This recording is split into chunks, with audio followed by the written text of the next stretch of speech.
Ito po mga idol, good day po sa lahat. Yan po, XRM Mountain issue po nito.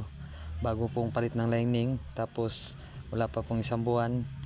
Pagsipain po ang Kickstarter, bigla na lang pong papasok ang Primera. Ito po. Susubukan ko pong sisipain. Yan, naka-neutral. Sisipain ko po ang Kickstarter. Bigla na lang pong Primera. Kakaiba po ito mga idol. Yan po ang ating alamin ngayon. Pag ganyan po mga idol ang issue, dito muna kayo mag-umpisa sa kanyang clutch housing. Tatanggalin po natin ang kanyang clutch housing cover para makita po natin. At ito na po mga idol ang resulta. Yan po, kaya po pumapasok bigla ang Primera pag kinik po. Yan, tanggal pa po ang dalawang aquaser at bumaluktot na po ang tornilyo. Paalala lang po sa ating mga katropa, magpapalit po ng lining. Siguraduhin po nating mahigpitan po natin ang apat na tornilyo para hindi po masira.